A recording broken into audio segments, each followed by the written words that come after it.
Hello, everyone. We are back again. It is myself, Pat, from Super Mechanics. We have Dave from Simply Subarus. And this week we have a very special guest. I'm going to see if I can get this to work. That's cool. We got Teter from Teter Automotive. He's on the show today, The Wave, Super Mechanics. How's it going? Yeah, we're very excited to get you on here and talk a little bit about what you do and about engines. And I mean, honestly, it seems like in the Subaru community, you're becoming one of the people that is very sought after. So, Yeah. you know, I kind of wanted to get a little bit of a background on you in the shop and kind of where you guys came from.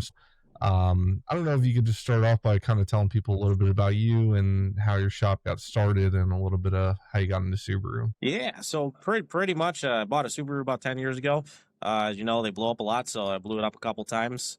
Built a couple motors, and that's kind of where I started there. So what happened was as I became a firefighter, I was a firefighter for about 4 or 5 years. And then my one buddy convinced me to build a motor for him. And I told myself I was never going to build motors for anybody. I just never want to do it. So my one buddy convinced me to build it. Ended up doing a big rotated setup, 6266 on it. It still runs today, made a little over 600. And, That's then awesome. one motor turned into two, turned into three. And then here we are. I was working on my parents' basement at the time and garage. And my parents were like, yeah, no, you need to figure something out. Because So that's kind of what happened there. So I got my first spot, which was only like 800 square foot. Super small spot. Started building from there, and then now we're just moved into a 8,000 square foot building, is where we're at right now. So that was only I think 5 years ago right now. It's awesome, amazing. Man. Yeah. Yeah, I mean, and I saw your social media post the other day about how you've been on the grind for so long. You're working as a firefighter. The engines that you were building, and I really love the social media stuff that you guys put out. Like, thank you. The post you made about IAG a while ago was amazing. the Subaru catching on fire, like it just seems like you guys always have something going on. And most recently, I have to say, the new advertisement is amazing about how you guys were showing all the knocking engines and then basically talking about a customer that came out and everything. I mean, you guys are just so real, and then you never see anything like that nowadays. It's amazing. No, and then some of those videos were some of my idea. The knock video, actually, none of those were exaggeration. Those are legitimately all rod knocked at my shop currently. Yeah, I commented that I'm a little scared now. I mean, half the time I think engines fail mostly because of the drivers. If you maintain these cars, if you don't beat the living shit out of them constantly, some of them do run for a long time. It's mostly when people are, I see the biggest problem with, like the super community not even the super community, car community is, misinformation. They mistreat cars. They just beat the crap out of them. And then they also don't listen to the professionals. They always listen to their boy. And once you get a car with multiple owners, that's another problem, a recipe for disaster I'm sure you've seen as well. Yeah. Someone buys a car and it's like they're the fifth or sixth owner of that car. And several of those owners were probably 18, years old and weren't keeping up on maintenance, like you said, or doing the wrong things with the car overall. Yeah. And it's another issue I see recently too is like a lot of guys, they go from shop to shop to shop. So then you have 5 different shops with their hands in one car, and then obviously everybody starts pointing fingers at everybody, and it's never ends, it seems like. Yeah. Sure. So yeah, I think just if people pick one guy, listen to one guy, doesn't matter if it's me, IEG, whoever, just pick your guy, stay with your guy, and you're normally okay. And speaking of that, you guys made the change where you only back the warranty if it's tuned by your tuner, which I actually think is a great idea. Yes. And I thought that was like the move to make, because 9 times out of 10, people will get tunes online. They'll get the 5-star tunes, which are like barely a real tune. They'll go to random shops that don't even do Subaru and get it worked on. Like, you just never know what's going to happen once it leaves your shop. It's you don't. And that's actually why we went from just a machine shop to actually a full service shop now, is because we were having issues with a lot of self installs and everything else. I've had things where people like legitimately have forgotten to put oil in their car. and then they started I mean, like any mess up. I mean, I had one guy, he actually put his this actually true story, I gotta find on social media. He put his exhaust cam gears where his intake cam gears go on a dual AVCS car. Oh my gosh. I mean, it just never ends. And then he had I think he had B25 heads on a newer STI, which is a single AVCS, and he had dual AVCS cams on the single AVCS heads.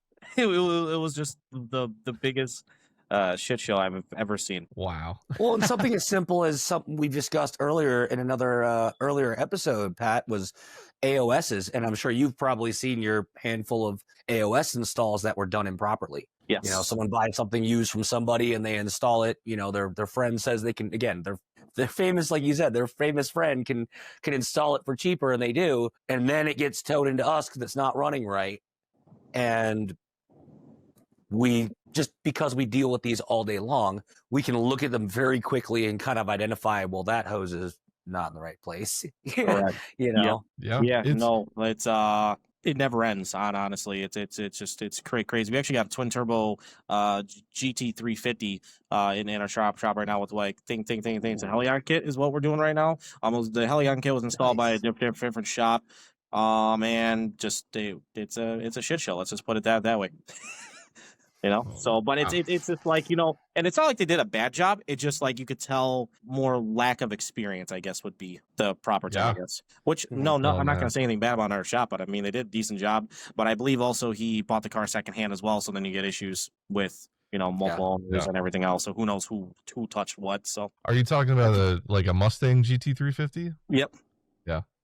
Yeah, I don't know if I told this story before on this podcast, but I worked in Ford Performance, and we had a guy who was hounding us. He had a Ford Raptor with a Pro Charger. He kept saying, your tune messed up my truck. My truck's all messed up. You guys need to keep fixing the tune. So we kept sending him files. And we're like, dude, we don't know what's going on. And he's like blaming us and like whatever. Come to find out that his parents took the truck and they went down to the marina and they filled it with boat fuel. And so after we find all this out, and we find out that his Pro Charged Raptor is running on like the fuel with all the additives and everything else in it. He goes, well, your tune still isn't that great. And I'm like, really, dude? Like, are you kidding me? It's just crazy, dude. People get in their head that the tune is the problem because I think they just don't understand what else is going on, and it's the first thing to blame. It's crazy. Oh, I had a really funny car coming probably only about a month ago. We went to tune a car, right? Obviously, you know, you have to turn off the car to reflash it, correct? Sometimes, depending on the software you're using. So we ended up trying to turn off the car, and the car wouldn't shut off. You could actually pull the key fully out of the ignition, and I'm like, and still drive the car. Oh my gosh. What? That was only like a month ago. I was like, it didn't trip the immobilizer? No, you can drive the car, the entire thing. What? Yeah, no, you pulled it out completely and it'll still drive. I've never seen it before. I was just like, okay. Wow, that's insane. I'm lost for words. That's a new one. Yeah, so, that was a new one for me as well. What'd you figure out? I told him to come pick it up. Yeah, I don't blame you. Because the guy didn't speak very good English either. I'm just like, I'm done. Please just come pick up your car. Yeah. I was like, I don't even want to do it. And there's also a bunch of other things too that he installed that were incorrect as well. And I was like, I'm done. You're fired. Please leave. Oh man. Just I was like, have a good day. Well, Teter, before I ask you any more questions, I have to get your take on this. I don't know if you've been following, but Dave has filled his Baja with canola oil.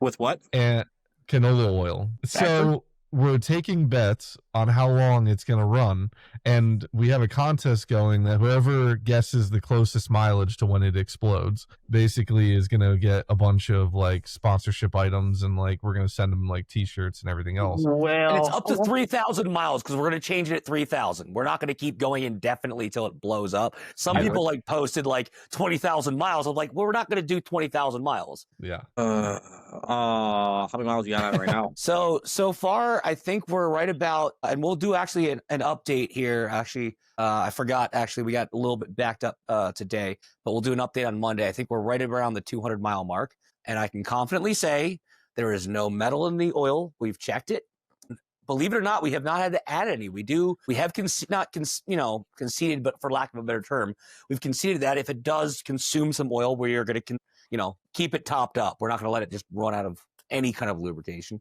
So we do have a little bit of an extra canola oil, but it hasn't burned any in 200 miles or so. And no knocking, no issues with the car. We've taken it on the highway. We go and pick it up parts. It's kind of our shop beater. We're not taking it across country, of course, but it's for around town.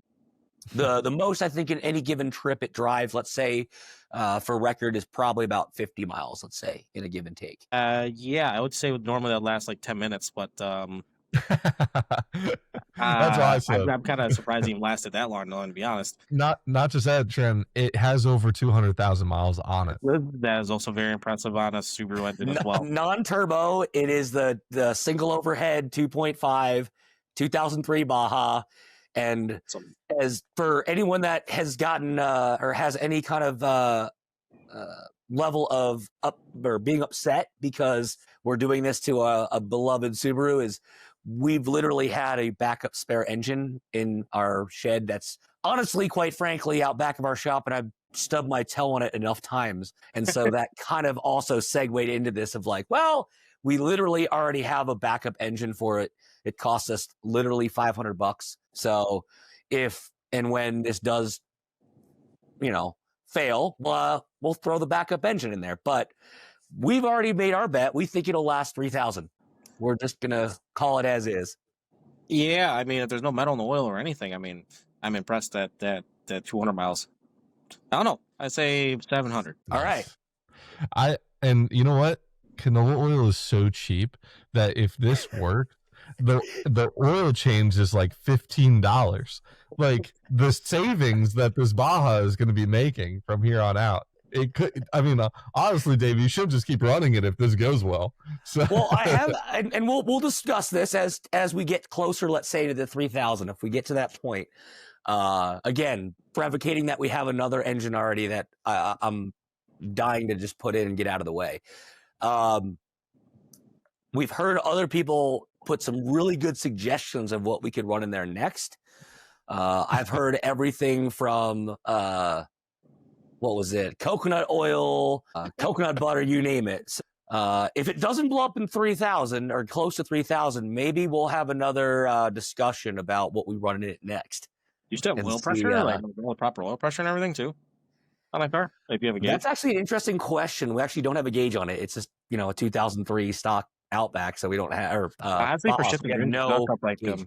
You should look up like a mechanical gauge to it, just for shits and grins, see what's at. It's funny you say that.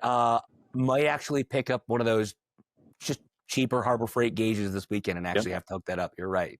That's a really good idea. Yeah, they work well. I have one at my shop too. All right, awesome. I'm doing it. We'll hook an oil gauge up and we'll report on Monday if I can. Humbly, not in any bad way, but we're down one of our technicians right now, and then we're also down one of our service advisors for the next couple days or week or so while he's on vacation. As he deserves to be. So yeah. How many guys? We'll do our best to keep everyone updated. Right now it's a total of 3. So it's me, including 3 other guys. So it's 4 of us. Awesome. So all week Dave is going to have a Teter block on his shoulder and just be throwing him into engine bays and just. That'll be awesome. But yeah, it's a fun experiment we're doing. So, for science, we'll see what happens. Yeah. I mean, worst case scenario blows up, right? Yeah, exactly. Maybe some Teter engines can run on canola. Right? Probably not. And I'm sure you could throw one of those, again, NA 2003 Baja. You could pull an engine out and put one back in 2 hours or so, give or take. If you're quick with it, it's really not that big of a deal. Yeah, some of my techs, they're down to an hour and a half pulling motors to 2 hours. It's once you do it enough. Yeah. And we'll take the opportunity to put a new clutch in at that point. So. Yep. My guys love to do rolling burnouts with that. I don't know why. Teter, rolling back into your shop, what is the Chicago Subaru scene like, and what kind of people roll into your shop on a daily basis, and what kind of builds do you have? I mean, I would say majority of builds, they're kind of going to be more kind of your basic stuff. Obviously you get big turbo cars every once in a while. When I mean basic, normally like I say majority of the cars that come in are either stock turbo cars with bolt-ons, and if it ever has a motor, it's normally a basic motor like a piston rod combo with head studs. So I'd say that's probably the most common build you get. As far as the Chicago scene, there's a couple other shops, big name shops here. So it's pretty very competitive between, there's pretty much me and two other shops in Chicago. So it's a pretty competitive, in Chicago when it comes to, I guess bad mouthing, shit talking, and everything else. It's no, it's competition. But other than that, I like the scene here. It's there's a lot of Subarus everywhere. So, and then I get a lot of guys, I get a lot of guys from like in Indiana, Wisconsin, Michigan. I get guys coming out of the state too now. So, wow. I have to say, my only experience in Chicago is that I was driving home from Christmas. My sister was in the Air Force in North Dakota. And when we hit Chicago, I was already driving for 16 hours. I was driving her Nissan Altima behind her brand new Mazda, and I rear-ended my sister with her own car. And we came up, dude, we came up over the bridge in Chicago, and then it like dead stop traffic, and I just collided right into her. So my only experience there, so I have to come out and check out the shop and change that. So yeah, no, it's awesome. Where are you from? New Jersey. New Jersey, okay. Yeah, Dave's out in Colorado. I told him he should drive the Baja to Pennsylvania for Boxer Fest and come meet us out here. I don't know if it'll make it. When's Boxer Fest? Is that the one they just had, or no? That was Wicked Big Meat, right? That was Wicked Big. Boxer Fest is September, okay. And we have a tent there. We went last year. It was great. They have a spot for us, and we got to hang out with the other Subaru groups, and we're right across from the off-road section. And yeah, awesome. It was great. We had Flat Out Industries out in New Jersey. He stops in. We have Induction Auto Works from Delaware that comes over. We're hoping to get Dave out there, and if you guys can make it too, I mean, it would be awesome. We had a lot of people stop by our tent last year. It was really cool. So yeah, no, I've been wanting to go to out of state car shows. I just I have not had a chance to at least do any out of states. I actually haven't even really done any local shows in a while. So actually, a lot of the local shows here in Chicago were getting shut down. Actually, a lot, even with permits. There are a lot of cities were pulling the permits and stuff. Biggest thing is like yeah. Well, the biggest thing is you get Chicago, so you get all the takeover kits. That's a huge thing. Yeah. And then now even with permits, there's some of the cities are like, you're getting up to the shows. They're like, yep, nope, we're just gonna pull the permit. Before, yeah. There's a show called Parking Garage Party. It was pretty much a giant party in a garage. They've been doing it for over a decade. And it was like the week before they had the permit. They ripped that. Chi-Town Subarus has their yearly big meet. They ripped that, I think, a week or two prior as well. So, I mean, it's been kind of really weird thing. Yeah, the cities are just kind of over the, unfortunately, car stuff because they all loop us together as one, even though we're not takeover kids. It's just they see car meet, and it's just. Which, on record, I think everyone here can say as far as the group and for each of us individual, what we represent. It's not the takeover. It's not that kind of behavior. That's not what we promote. It's as simple as that. They're just stupid. Yeah. I'm not even against street racing. Honestly, that's how I started with my car was a lot of street racing. But there's a time and place to do it. You need to be in the middle of nowhere. You need to be not in public, I wouldn't say public roads, but less occupied roads, I guess would be the best way to do it. And these takeover kids, they're going in the middle of Chicago and one of the biggest freaking or most traffic jammed roads and just doing donuts. Yeah. I've been following a lot of that, and it's honestly so annoying because it kills it for everyone else. Like, it's just such a big chain event, and like they're already shutting down drag strips and shutting down all of these other tracks, and it's like now you guys are going to go and do this and just totally ruin it for everyone. Like, our Subaru group has always been built on community and diagnosing and helping people. And it's like, at these meets is where you meet people that need help or you can connect. And it's like, now they're just going to take it all away because kids are hitting each other with, chargers and whatever. So, and they're killing people too now, it's just like,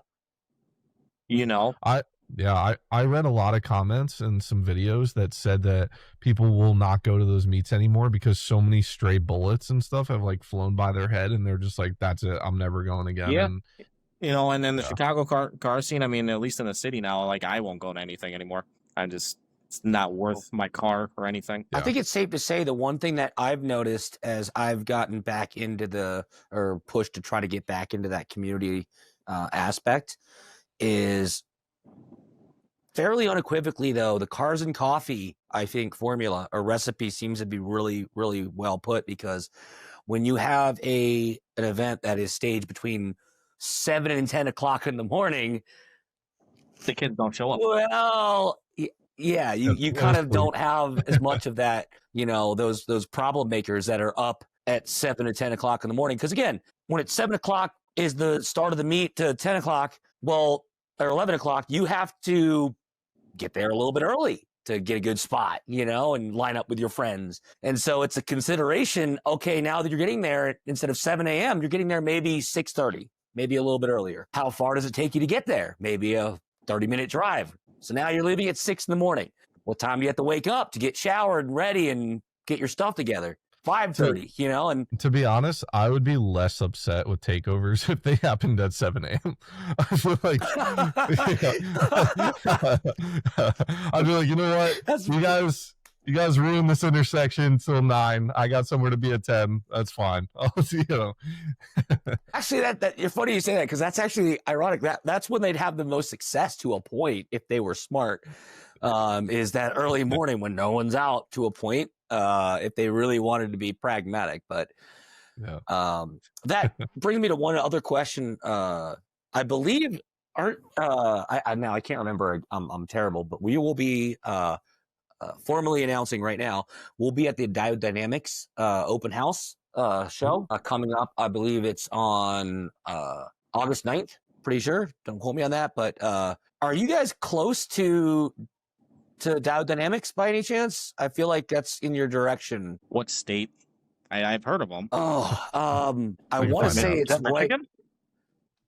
I want to say it's somewhere like Indiana or somewhere. Hang on. Diode Dynamics. Dude, Diode Dynamics has been around for so long. Like, I used to buy stuff from them for my Tiburon back when I was in high school. Yeah, no, I know I've heard of them. I just have no idea where they're at. They are in let me see. It says it only puts a time. It says CST, so they're central. Let me see. Location. So they are in Missouri. Okay. So yeah, and not really. Like, it's on the way, but we're still probably another 6-7 hours, depending on where in Missouri. Okay. Yeah.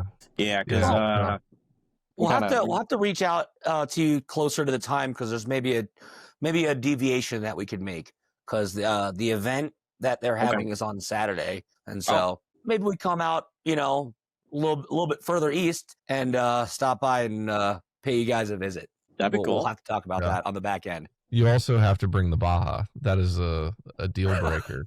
Yeah. As long as you have an engine for us. Maybe. I mean, I got plenty of STI engines. Ooh. And I got plenty of FA engines. I got, hey, I got an extra FA24 closed actually at my shop. You want one? What if we put that in the Baja? That'd be interesting. Yeah. That could be really interesting. Yeah. I also have a 19 WRX that will need an engine someday. So hopefully not anytime soon. Yeah. That leads me actually into my next question for you. Is you guys are, I would say, one of the biggest, engine builders for Subaru. I would say that at this point you guys have such a big operation. It's incredible. Are there any other engine builders for Subaru in your area? And also, what sets your engines apart from like what IAG is doing? Or do you guys have any projects that you're working on that's separate from kind of what they do? Gotcha. As far as any other engine builders locally, not really. I'd say and everybody pretty much uses ours or IAG blocks. I mean, that's kind of just, we are legitimately the only shop, I think, in Chicago, not even just Subaru wise, that I can think of that has a machine shop, a dyno facility, and vehicle services in one roof. I don't know any other shop that does all three. So I can't really think of anybody. And as far as I believe M45 out in California might. Okay.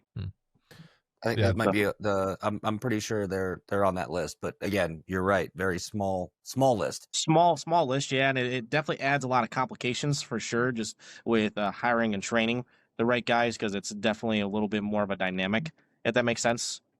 So I say that's kind of the biggest thing that puts us apart from most shops is being able to do all three in one facility. Yeah. As far as any big projects, not too much. I mean, we got some big rotated cars going on right now. I got the Xeno builds. I got Xeno builds, big turbo BRZ. When I say big turbo, I mean it's like a GT30, but I guess that's big for a BRZ. So, which that's gonna be pretty cool. So I'm not sure if you guys ever heard of Xeno builds, but he's he actually works for me. So we got that going on. And then we got also Ultra SRT, which is another influencer that works for me as well. He has a twin turbo Challenger. So if you've ever seen a Challenger with the headlights, the turbos replace his headlights. I have seen that. Yeah. So we built the motor for him, actually, and then somehow he ended up working for me. That's kind of what happened. Oh man. So that's another long story too. So great guys though. So I got a couple stuff with that. I know we're gonna be doing a lot of stuff on that Challenger this year. Or I should say mostly him. So he kind of rents out a little corner of my shop actually from me. So he kind of does his own thing on the weekends. And then Xeno himself has 22 cars himself. And then trying to think, that car on fire, which is my personal car. So that one actually. Is we were doing a full restore on that as well. I saw that in the video you posted. That's the one that blew up on the highway, right? Yep, that blew up on the highway. So a lot of people think it was the motor. What's funny is we actually blew apart the intake. Actually, that's what I saw in the video. Yeah, that's crazy. Yeah. So the Corsa manifold legitimately exploded into like 6 different pieces. Freaking if I'll have to send you guys pictures. It actually like the IAG throttle body was still bolted on to the plate and just blew the throttle body flat off. And then it shot my hood scoop in the air. It completely shot my hood scoop in the air. I was doing a pull on the eastbound lane. Put it this way, I was doing a pull on the eastbound lane. The car caught fire because I was clipping 100 plus and it caught fire. Kind of not much I could do at that point. And then my employee the next day found my hood scoop in the westbound lane. Oh, gosh. So I actually got my hood scoop back up in pieces, but he found it. Oh my gosh. But I feel like the hood scoop is what we at our shop have coined and we won't claim originating it, but we call that emotional damage when that hood scoop goes too. It's extra collateral. You're just like, oh yeah. I just wish I could have kept the hood, but unfortunately that kind of was, not anything left of it, because I just remember how big of a hole it had. Because when the intake exploded, it just launched such a big hole in the hood. I mean, probably a 4 foot by 4 foot hole in the hood too. And it was just kind of when I was doing a pull, you just kind of see the fingers. The hood was kind of flapping, So it taught me definitely good learning lesson. It taught me how having 1,000 horsepower Subaru or somewhere near that range. I never put on a dyno. That was before I had a dyno myself. I mean, it could legitimately kill you. I mean, it's one of those things where you have to respect cars with high horsepower because things can go with the blink of an eye. I mean, I literally pushed that nitrous button and it went poof. Instantly. It becomes less of a daily driver at that point, certainly. Yeah, well, actually, I caught my shirt on fire too. I'll send you guys pictures. I mean, I burnt my fucking shirt. I mean, it was, I actually could have got a little bit more hurt, but just sunburns, I guess. It's honestly like I feel like certain customers too, like just because they have the money, they'll build things that they don't understand. Like when I was working in Ford Performance, we had a customer with a 2013 or I think it was 2013 Mustang GT 500, and basically he was like, oh, my neighbor has a Corvette and he's talking shit, and he's like, we got to build this thing to 1,000 horsepower so I can like outdo my neighbor. And then while the car's in the shop, he's like, no, that's not good enough, he just got new parts, like we got to go to 1,200 horsepower. And then his neighbor was like talking more shit, and he's like, that's it, we're going to 1,300 horsepower, like fuck that guy. And I'm like, dude, you live in Minnesota, okay, you're buying you're building your GT500 to make 1,300 horsepower in a place where it snows most of the year. Like, I'm just like, what? Like, and then you're gonna get this car and you're not gonna know how to drive it. You're not gonna know what to do with it. Like, it's just like, I feel like people in their head, they're just like, what's 1,300 horsepower? It's like, no, like that legitimately will kill you if you don't know what you're doing. And there's a lot of guys too, like, you know, my buddy, you know, it's I just put a rotated kit on his car. It's a GTX 3576R is what we just put on it, and he went from, you know, like a small blouch setup, you know, putting him a ride in this car. He was like, oh my god, you know, oh my god, it's so fast. I'm like, it is fast. I mean, you know, high sixes. I mean, you know, but it's, you know, there's a lot faster out there.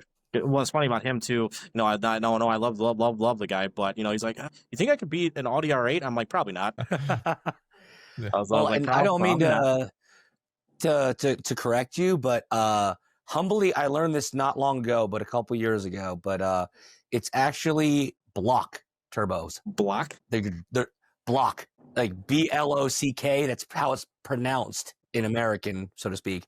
That's the name. That's still block. That's what I've always called them, and then I actually heard it. It was from the manufacturer. That was how it's pronounced. I was like, huh. And cool. That interesting is kind of a little side note about, like, famously for another Subaru company is there's Exedy, and I've heard Exedy, you know. Apparently their name was because of two combinations of a word. It was supposed to be excellent design. I didn't know that. So it's Exedy. And then similarly, I learned from the gentleman over at Cusco. It is Cusco, not Cusco. Okay. For anyone that wants to know, it's technically they're Japanese, and it's pronounced Cusco, not Cusco. Hey, at least I pronounced. When I asked them, and that's one of the perks is Pat and I have talked about. Humbly, as this podcast grows, we plan to do a fortunate future podcast episode, maybe live in SEMA at SEMA, which would be really exciting because I go every year. Or you guys going to SEMA? That's where I get to meet some of the guys. Yeah, we go every year. Well, we will be seeing each other because excellent. Mr. Ultra SRT Jack Rimbo, who works for me, he actually got sponsored. He's going to be putting his car in SEMA. Fantastic! I'll definitely have to make sure we'll have to see each other at SEMA, but we'll have to see each other outside SEMA as well because it's Vegas. We'll have a good time. Absolutely. Pat, you going too? Dude, I'm so upset. Well, not really. Okay, I'm having a child. So I have a baby coming. My child is due October 31st. Oh, so but what sucks is I have a contact at Shelby America because we used to be their performance shop on the East Coast. So we would handle all their cars.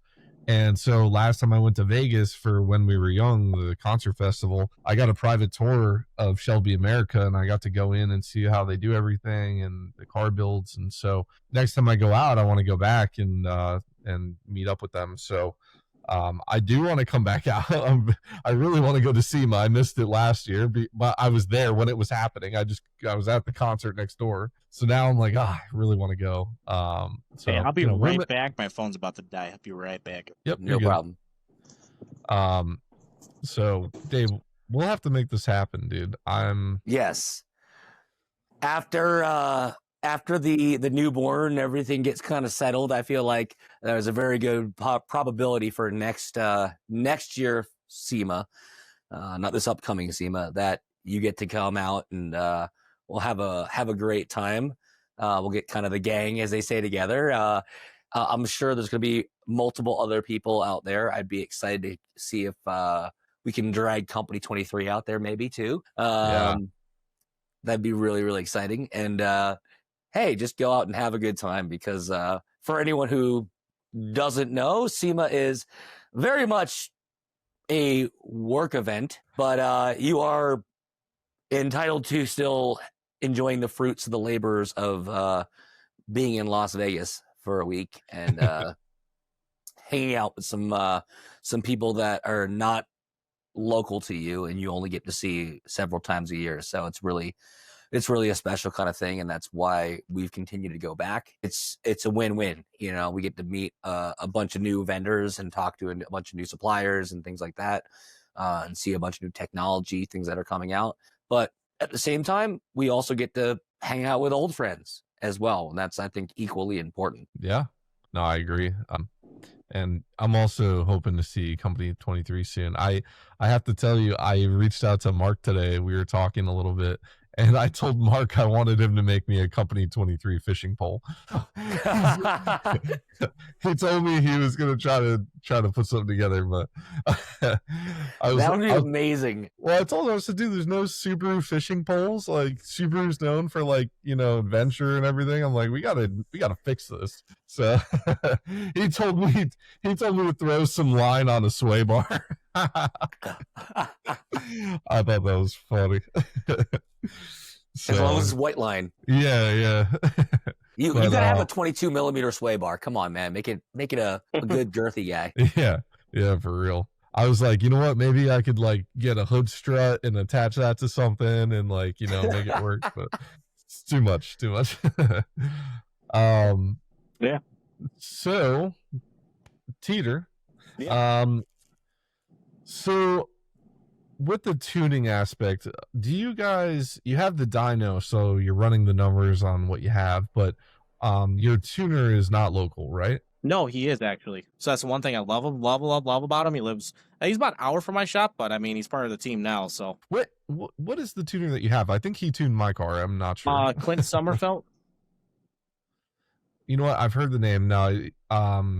But yeah, that's great that you have somebody local. I mean, so yeah, I mean, so is he in-house? Is he coming there to tune stuff on the dyno? Yep, every time. That's awesome. And then he's a big e-tuner now. So I mean, he's obviously he's doing dyno stuff with me, and then you know, he's a huge e-tuner too. So I know his name is starting to get big. That's great. And honestly, like the thing I love about tuners, every tuner I've ever met, is that you just can't beat the guys that are the top of their game, because when they get in a car and they drive it on the highway, they instantly know just off seat time what's going on with the car. Yep. They don't need to look at a computer. They don't need to, you know, read any numbers. Like, they just know by being in the car, this is wrong. Something's off. We need to fix this.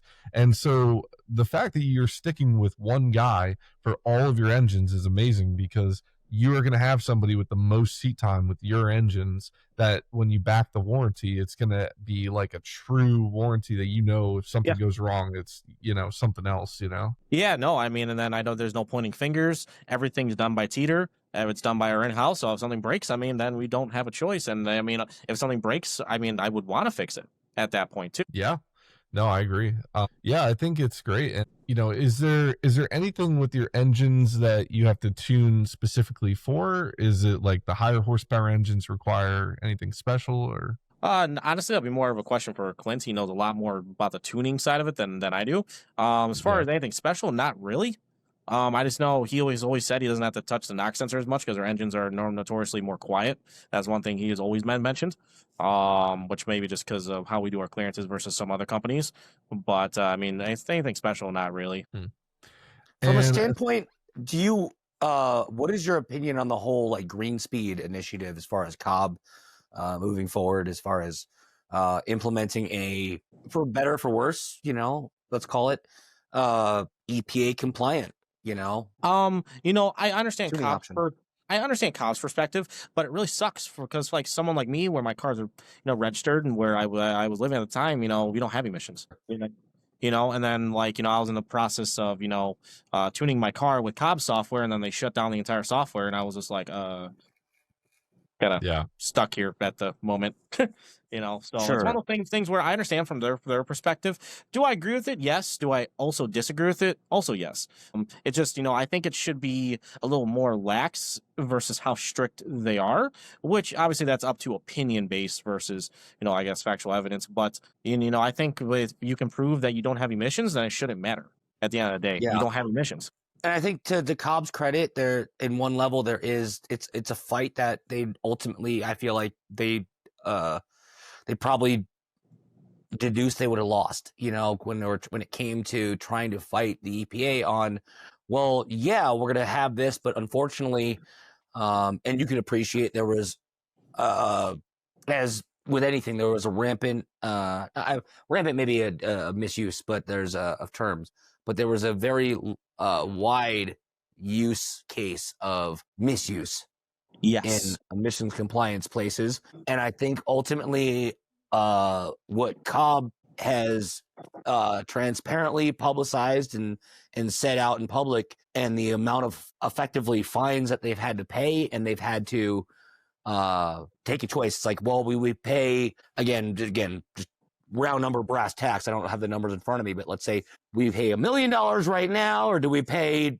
$10 million and keep doing what we're doing? You know? Yeah, I think overall for their company, and if it was my company, I probably would have made the same decision. Just because I believe probably 90% of the clients are probably going to be emission compliant stuff. And the problem is anybody could just go register the car somewhere else or say it's anywhere else, and then you actually got to fact check everybody else. So, you know, do I miss the old Cobb where we could delete emissions? Well, yeah, but you know, it's one of those things where like, you know, in my opinion, they did make the right decision for themselves. I do agree. And I think for the industry moving forward, because as EPA regulations start to crack down more and more, we have to kind of look at like, well, how do we navigate that in simple terms, you know? And we have to be understanding in that, yeah, well, there's going to be like, as you mentioned, the vast majority, I think, of people that are happy to be emissions compliant and don't need, we said earlier, 1,000 horsepower on a daily driver, because that's not a daily driver anymore. But at the same token, yeah, there were certain things that, you're right, got definitely taken off the table that were unfair in a lot of ways, because depending on where you live at, it's a moot point. You know? And then you have a double standard, then people are complaining and blah, blah, blah, versus they just made a single standard across the board.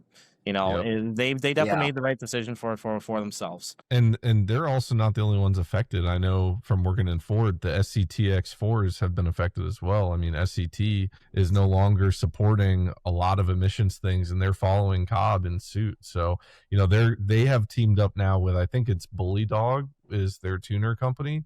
And they basically said, you know, everything SCT is doing is like, you know, they have to reel back hard because their tuners are like very basic and they let you just access whatever you want. And so, you know, the old heads who like doing the old style Ford tuning love it, but once they go away, they're going to be screwed. They're not going to be able to do anything, you know. And our shop was big on Ford Lightnings from the 90s that did a lot of supercharger work, and you know, I'm sure there's not a lot of emissions being dealt with on those. So, you know, but you know, I just like, the one thing that I hate about this whole thing is that the EPA is so active. I wish it was like the rest of the government and just did nothing like they're supposed to. But for some reason, they're so active on cars and breaking down on emissions. And I'm like, just stop doing your job. Yeah, but, you know, all the government vehicles don't have emission compliant vehicles in it anyway, so it's kind of like a catch-22 there. Yeah, like you look at all the things that have happened in the world. We talked about it last week, or actually the episode that came out. You know, yeah, I guess it's last week. We were talking about how Subaru was avoiding inspections, and then we were kind of talking back about, you know, Dieselgate and how they were dodging emissions, and it's like, you know, look at what the diesel trucks are doing. They're removing their DEF systems, and like there's no repercussions for that. Like, you know, it's just like, I feel like it's unfair that they're hammering certain areas. Like, you know, Subaru people love doing TGV deletes. Now we can't. So it's just like, you know. I did hear they were going after like diesel bros, or actually they did. I don't know the extent of it. They went after diesel bros because of promoting what they were doing and rolling coal and ripping all that stuff out. The diesel community got screwed. Like, I mean, they got hit very hard. I got some buddies that are really big in the truck stuff, and they got hammered with the EPA stuff. Like, you think the Cobb stuff is bad? I mean, they got the companies that were doing the stuff with them, I mean, way worse. I heard that was kind of, and maybe I'm wrong, but at least from what I heard through inner talkings of people in the community, that was kind of the jumping off point, was they saw that and they were like, yep, we're going after this. You guys are blowing big 2 chimneys out of your back of your truck with black smoke and Prius repellent bumper stickers and everything. And Yeah, we see you. Yep. Yeah, but the funny part is that diesel trucks run forever. So once they hit the 25 year and they don't have to pass emissions, and now they're QQ plate, like they don't give a shit. They're gonna do whatever they want. I agree. It's like, but I think we all can agree that pumping out black smoke through 2 smokestacks on the back of your truck is not efficient. From a tuning perspective and an efficiency standpoint, anybody who understands fuel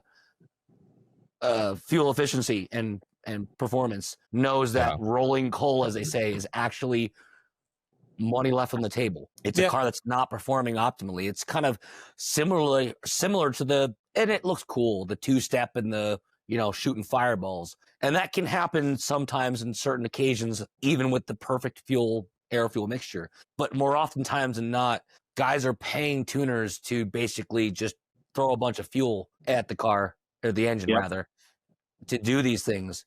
I'm sure you agree. Yeah. And it's to the detriment of these engines. It's not healthy to them. It's not optimal. It's not how you make real horsepower. No, but everybody loves, can I have a burple tune? Can I have a pop tune? Can you make it shoot flames? I'd say that's probably the most common question, I get is like, can you make a flame tune? Can you make a pop tune? I say that's, almost very, very common for dyno tuning questions. We saw that a lot with the kids coming in to our Ford shop with, all of the Focuses, the STs, the RSs, and I'm like, this thing's going to explode anyway. But, it's like the guys who would come in with brand new Ford GTs and GT500s that wanted that, I'm like, why? Like, just, you have a car that is like one of the peak vehicles right now in like track performance, and you just want to put a burble tune on it and take it to a meet. Like, stop. It's like, it's just not good overall. It makes them happy. It is what it is. We'll do what you want.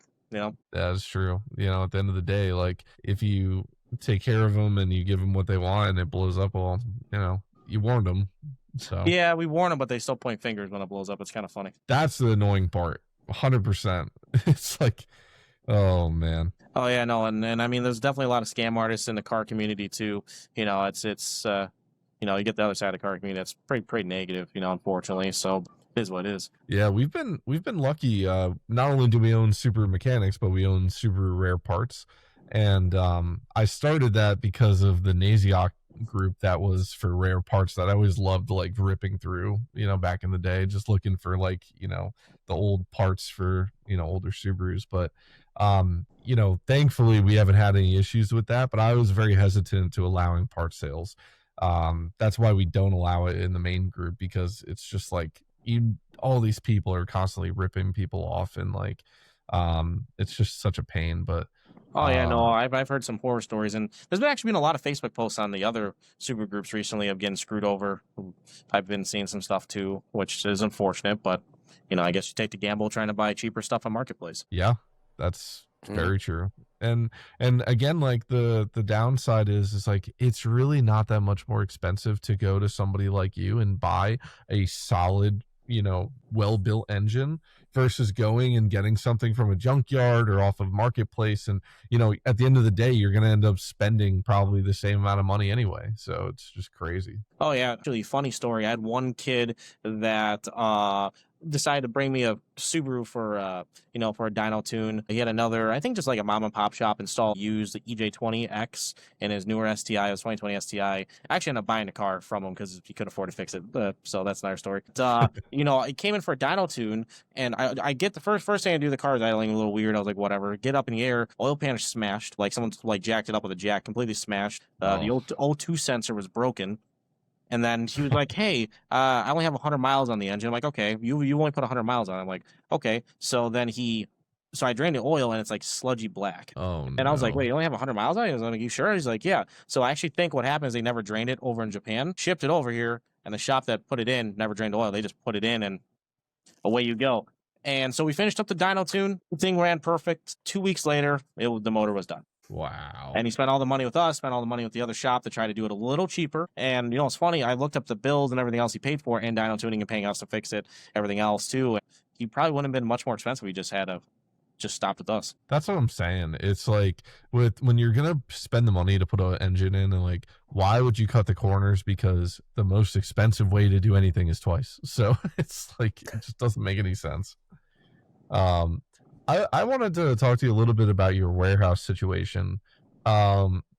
What is the parts that you're carrying? Like, what do you carry the most of? Are you guys shipping, all over the US? Like, what is your warehouse situation? I know you guys expanded into part sales, so yeah, so a lot of it is drop shipping from other distributors and stuff like that. As far as that actual part sales, I mean, we have so many products. It's not just Subarus. I say the least amount of parts is actually Subaru stuff. I mean, we did just generic parts. I mean, everything from Ford Focus STs to Mopar stuff, the LS stuff. There's almost 700,000 products on my website. I couldn't even really tell you, wow. but it's all aftermarket parts though. That's awesome. Yeah. No, that was a fun time getting that going, but it's going now, so it's not going bad. So it's that definitely was another thing stepping into the e-commerce world, which is definitely another learning curve as well for me. Do you guys run into any issues getting parts for imports? Like, it sounds like you guys deal in aftermarket engines and things like that. And seeing that you work on not just Subaru, but lots of different vehicle brands. I know that there's a lot of imports coming over here now and things that are Japanese only vehicles. So like, are you guys able to get stuff for that, or are you running into anything with that? Honestly, we don't work on a lot of like right-hand drive JDM only cars. Most of them are still American based. When they do come in, a lot of the US parts can still fit on the JDM cars, but you do get the weird stuff of like, maybe a water pump's slightly different, or, the serpentine belt's slightly different. You can't get parts. Normally that I just ask, and he has his connections because, my employees, he is very connected with the import stuff. So since I don't do it a lot, I just ask him and he normally gets it for me. So that's awesome. Hey, the more people you know, the better. So yeah, no, I got very, very lucky. That's how my social media got so big. And I can't even take full credit for my business getting it. It's definitely been my employees helping me along the way for sure. With Zeno, he has, almost, I think he has over 1 million followers between TikTok and Instagram himself. Wow. And then I know Jack, he has 500,000. So it's just getting connected with those guys and just.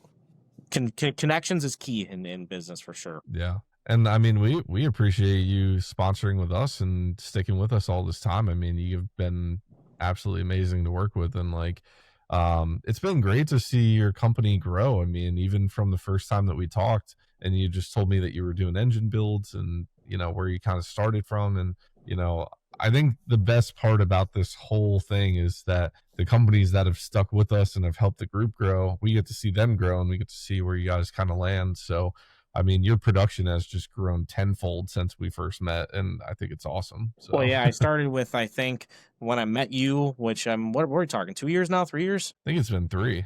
3 years? Okay, yeah, you're talking, I only had a couple employees back then. I'm up to almost 10 right now. Yeah. So it's completely, obviously some come and go, but I know business has tripled, if not quadrupled, since we first met. So, and it's definitely, I appreciate you guys letting me stay along as well. So, yeah, you know what? You guys have always been good to us, and I love the content that you put out, and I love the feedback of the community and the group and everybody that backs you guys 100%. And I think that it's just great that, like, I only want to work with companies that people like to go to and have good reviews, and like, you guys click every box. Dave, your shop, we've heard tons of good things. There's just awesome. Like a great community out there, and it's great to have all these connections and work with shops that really try to do the good work. So no, and I really appreciate that about Super Mechanics too, because a lot of groups you get it, they're very political, and you can only go to one shop and do this and do that, like there's one local group. Mm-hmm. I'm not going to say any names, it's kind of funny. And, they're kind of more affiliated with another Chicago shop. I'm not going to say any names, but any single time me or any of my employees post in the group, even if I have a customer posting a group saying something good about my shop, it gets deleted every time. Oh, and then next, my employees are getting kicked out of the groups, and it's just, I'm just like, that's the one thing I love about you guys. You're very neutral with everybody. Yeah. And honestly, like, we have certain rules that's what they are. The thing that is funny about our group and how it kind of came together is that you know, it started as just a small idea looking at how Naziok was functioning, but it didn't have the technology for the younger generation to get into it. And Facebook had kind of blown up, but like was chaotic and nobody could get answers that they needed. So we kind of like funneled it into this. And what's funny is now over the years, everybody that we banned from the group basically made their own group called Real Subaru Mechanics, which I find hilarious. I did see them. It's kind of funny. Yeah. I didn't even know that was a thing. Yeah. I honestly have no hate for anybody. I think that if you want to go make your own group and it's successful, like cool. As long as people are benefiting from it, like it's no big deal. And there was another tuner that he originally tuned one of my Subarus. I invited him into the group. He was very opinionated. He has his own kind of way of talking about things. And he just got fed up and was like, I'm going to make my own tuning group and it's going to be the best. And you know what? It didn't. And so I just love that. Like, I have always had the same motto is like, you know what? We stick with good people. We put out good stuff. And I have no time for anything that is negative or, you know, beats on the community. And anybody knows that's been in our group that like, we give you a warning if you know, are messing with other people or you're posting bad stuff, but then we have no mercy if you're going to just continue to bring the group down. Like it is what it is. And that's what I like about you community basically patrols itself, you know, controls itself in a lot of ways. And I think what was great about this group was realizing how much you guys have partnered with respective shops that are co-aligned with that initiative of wanting to give back to the community. I can't tell you, I think we talked about this on the back end, Pat, but for anyone who doesn't know, I make a point. I spend, humbly, I take the weekends off. We all have to have our personal time, but Monday through Friday, I spend an hour, give or take, if not more, on any given day, Monday through Friday, on going through the group and trying to answer questions, and genuinely not discrediting anybody, because I think we have a fantastic group that we've built here, or you built here, to where people answer questions and really, really accurately. I usually look for those unanswered questions. You know, I kind of have figured out how to search for those, and generally what I find early morning when I'm usually doing this is somebody posting, I'm looking for the wiring diagram for XYZ because everything I Google is not matching any of the wire colors. Well, we humbly pay for multiple different subscriptions, and it's expensive. We're talking to the tunes, and between every subscription we pay for diagrams like that, wiring diagrams, probably $500 a month or more. Easily. And that's for us to enable us to do our jobs. However, if I can now transcend that for 1 hour a given day and go, how can I help somebody have an accurate, reliable wiring diagram for their specific application? Why not? It genuinely, anytime, you know, not to diminish it, but I've always been met with nothing but, you know, appreciation, which is gracious, but there's never a time where it takes me more than, let's call it 5-10 minutes to find something, because I have the resources to find that. And so I'm able to give that back to the community, independent from someone being a customer of ours. It's us trying to build into, and humbly, as you guys mentioned, Teter, you guys are, you know, diehard Subaru guys, and rather automotive enthusiasts as a large, you know, we believe in wanting to promote people that are, you know, into this community. And it just takes a little bit of extra time here and there, and you can help somebody and make someone's day. Yeah, and I see that mostly, it seems like in the older generation, like, you know, anyone from like 28, 30, the older, seems like they're really willing to help out, you know, and it seems like the younger generation just doesn't seem like they're as wanting to help out as much.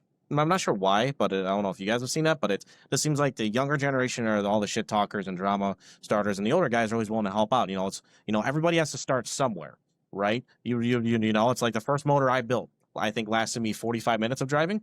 You know, I mean, it happens, you know, so, but everybody has to start somewhere. And I think everybody forgets that everybody starts somewhere. I think so. I think that's Go ahead. Sorry. No, you're good.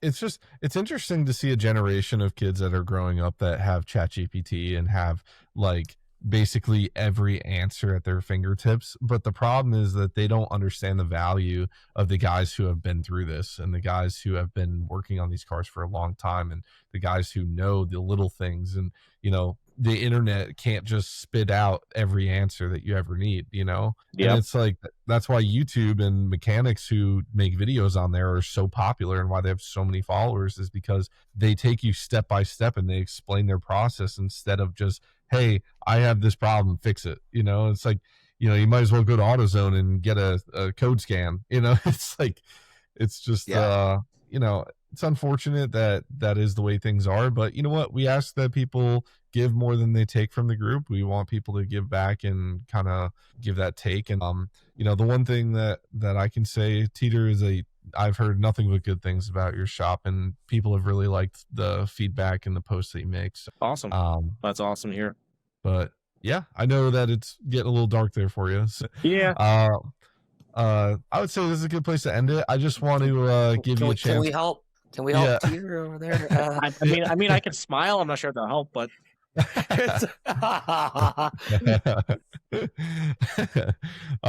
That's hilarious. Teter, is there anything that you guys are working on? Anything you want to shout out? Anything you want to throw out there? The only thing I'm gonna go back is to like what I was saying is, man, people need to understand that everybody starts somewhere and to accept people for their mistakes. I'll be the first one to tell you, like, I fucked up motors before. I fucked up machine work before. I'll be the first one to tell you I fucked things up. When I first bought my surfacer, because I didn't have anybody to teach me, how to use a surfacer. I went through like a whole shelf of cylinder heads trying to learn how to frickin' I ate like $1,000 or $2,000 in cores of cylinder heads trying to learn. But that's where I see like a lot of people, probably. I mean, it's people need to understand, like, when people are asking questions in this group, that sometimes they're just new and they don't know. You shouldn't, like, as I see a lot of people like, oh, you're stupid and blah, blah, blah. You're just like kind of, inconsiderate comments. I think people should just be like, hey, this guy might not know. He might be asking a stupid question, but the only stupid question is one that's not asked. At least the way I've thought. So that's the only thing I would say that definitely, like, I think not even in our group, but society as a whole, the car community as a whole should accept people for being new at this trade. This is a trade. This is a blue collar field, and it's a trade. Trade take time to learn. Yeah. And the one thing that I will preach this from the highest mountaintop. This group has been around for 10 years. Use the search feature. If you're going to ask what oil to put in your Subaru, I can guarantee you there are 5,000 posts of people that have asked the same thing.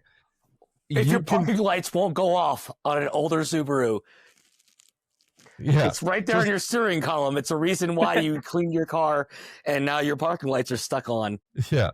Literally, this group, the best part about it is it's been around so long. There's such a backlog of posts. And people that have grown up on the forum level know that the secret to a forum is that you can read a post from 2015 and you could be like, hey, man, it's 2025. I got the same problem. Did you figure this out? And the problem is that with forums, most of those people never answer because they signed up and they got their thing fixed and then they left. Yeah. When you're on Facebook and you dig up a post from 10 years ago and you're like, hey, man, I see that you had this oil, like, does this work? That guy is probably still on Facebook. He's going to answer. It's like, but you know what, though? The group was always designed to give people the spotlight on the problems that they have, and we've grown to the point now that I get like 500 people joining a day, and like we just can't even keep up with the amount of requests. I get people that message me all day, every day. Hey, can you let me in the group? Hey, I made a post and it hasn't been accepted yet. Hey, I wrote this comment and like whatever. And I'm just like, I have a team of people that are amazing. We try to get to all of them. So I just hope everybody understands that it takes time, and we're 100%. All patient. But the other thing I'll preach, all of our sponsors, the game has, we've always had a game plan from the beginning. All of our sponsors offer some sort of discount to group members. Teter has been a big proponent of that from the start. When Dave came on, he also joined in on that. And all of our sponsors are always willing to help people that are in the group, and that's the best part. So, Teter, we love you. We love having you on today. We appreciate you, thank you giving us your time, and I know you're busy guys, so Yes. we finally nailed you down. I could check that off of my list. But we would love to have you back anytime to talk more about this stuff. I mean, this was honestly a great episode, and I really enjoyed this. So yeah, no, Yes. I definitely appreciate it. I'm gonna end this though with just one thing: that fire car. We got some stuff going on with that. I haven't been posting a lot, but let's just say I'm trying to break a record, and there may be 2 turbos sitting in the front grill, and I'm just gonna leave it there. All right. And you know what? My favorite post ever was the if you guys ever saw the Acura, the lock NSX that got dragged out of the river and they rebuilt it. Oh yeah. Then they had the fire NSX that caught on fire and they rebuilt that.